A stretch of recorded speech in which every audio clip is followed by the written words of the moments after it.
자, 행위 상황입니다. 자, 본죄가 되려면 강제집행을 받을 위험이 있는 객관적 상태가 존재를 해야 됩니다. 여기서 민사소송에 따른 강제집행, 가압류, 가처분이라 했는데 요 가압류가 뭐고 가처분이 뭡니까? 적지 마시고요.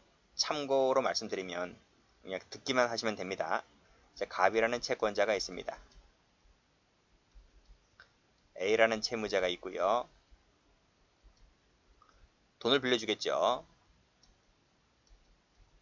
근데 그냥 빌려줘요? 담보 잡고 빌려주죠.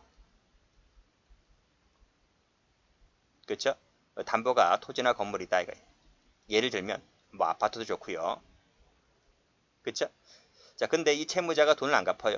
안 갚으니까 채권자가 법원에 소송을 제기하겠죠. 법원에 소송을 제기한다. 근데 무작정 소송을 제기하나요? 그쵸?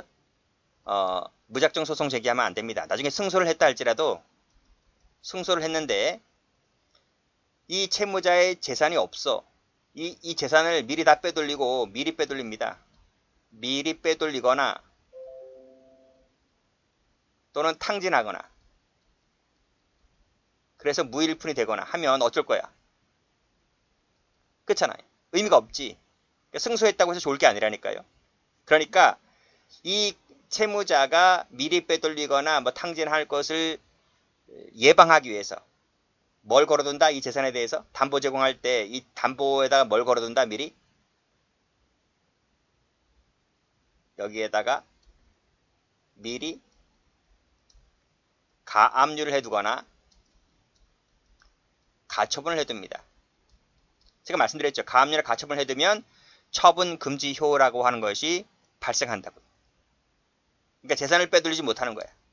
그러면 이 가압류가 뭐고 도대체 가처분이 뭐냐고요. 이 가압류라고 하는 것은 이 사례처럼 돈, 빌려준 돈이 있을 때 그 돈을 받으려고 하는 게 가압류입니다. 가압류.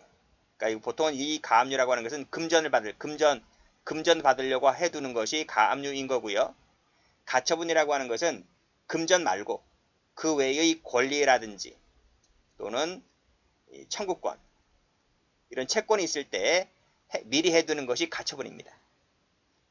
그런 점에서 약간 차이가 있을 뿐이지 미리 해둔다는 건 똑같은 거예요. 그렇게 정리하시면 되겠습니다. 자, 볼게요.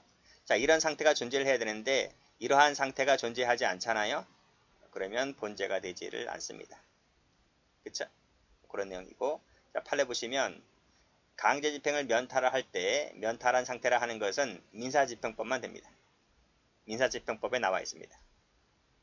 자, 옛날 판례를 보면요.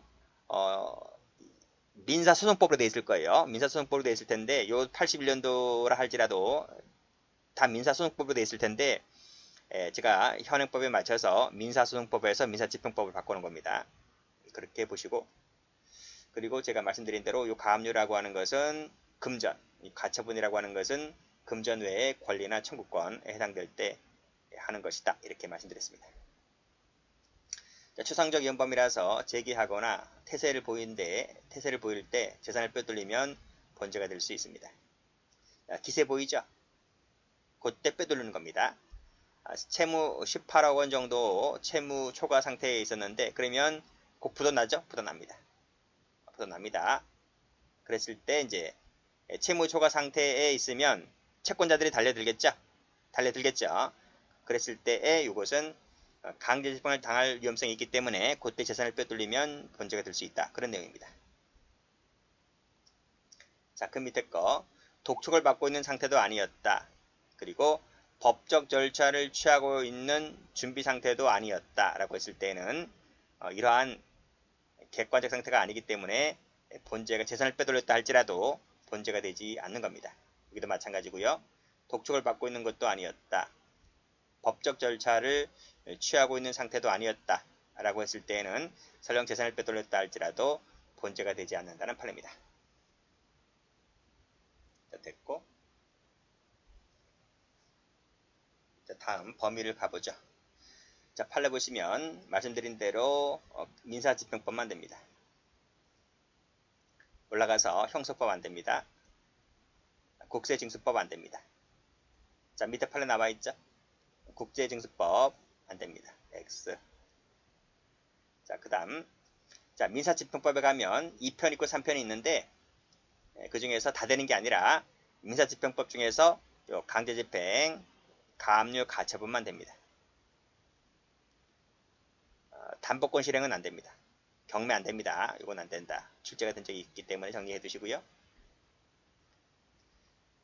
자, 그 밑에 국가 강제집행권이 발동될 수 있을 정도이면 됩니다. 자, 올라가서 이건 그냥 외워두시면 됩니다. 이 강제집행에는 광의 강제집행에 해당되는 의사 진술에 가름하는 판결에 강제집행도 포함된다. 이렇게 동그라미 치시고 그냥 외우시면 됩니다.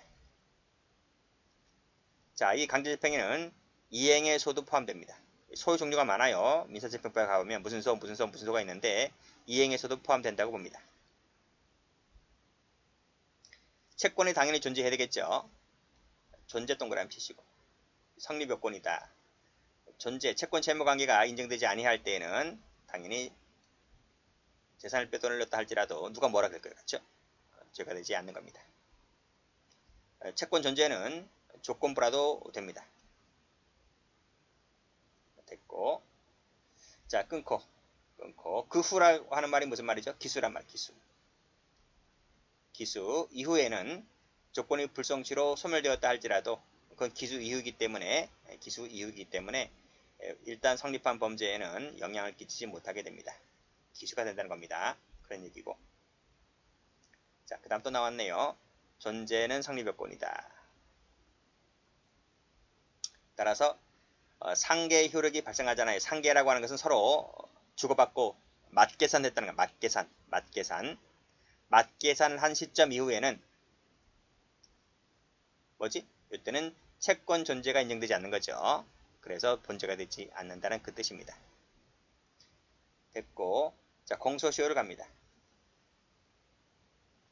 자, 공소시효는 채권 압류, 추심 명령을 받았을 때 성립하고요. 그 다음에 시효가 진행된다고 봅니다. 그렇게 암기해 두시고 수신금을 수령한 때가 아닙니다. 기출된 적이 있습니다. 자, 이 판례는 형소법에도 출제가 되기 때문에 형소법 판례랑 형법이랑 겹칩니다. 같이 봐두세요. 자, 다음. 자, 제3채무자에게 채권 양도 통지가 행해졌을 때 죄가 된다고 봅니다. 통지가 행해졌을 때. 통지 동그라미 치시고. 그때 죄가 종료가 되고 그때부터 공소시효가 진행된다. 그냥 숙지하시면 됩니다. 자, 타죄의 관계인데요. 타인의 재물은 본죄가 안 되죠. 말씀드렸잖아. 강제집행만들 때는 자기 소유, 채무자의 소유에 국한하기 때문에 타인 재물은 객체성 탈락입니다. 그래서 본죄가 되지 않습니다. 결국 타인 재물 보관하는 자가 영득할 의사로 꿀꺽 했다 할지라도 이것은 횡령죄만 될 뿐이다. 무지 많이 출제가 된 판례죠. 그쵸? 꼭 좀 정리해 두시고. 여기도 보시면 대표잖아. 대표인데 계열회사들 소유라 그랬습니다. 결국 타인 소유입니다. 이거. 대표 입장에서 봤을 때 회사 소유니까 결국 타인 소유가 됩니다. 자기 소유 아니죠. 그래서 빼돌렸다 했을 때 횡령만 될 뿐입니다. 본죄는 되지 않습니다. 자, 그래서 여기를 색깔 칠하시면 됩니다. 자, 여기까지 해서 개인적법에 관련된 모든 제들을 마쳤고 다음 시간에는 사회적법에 들어갑니다.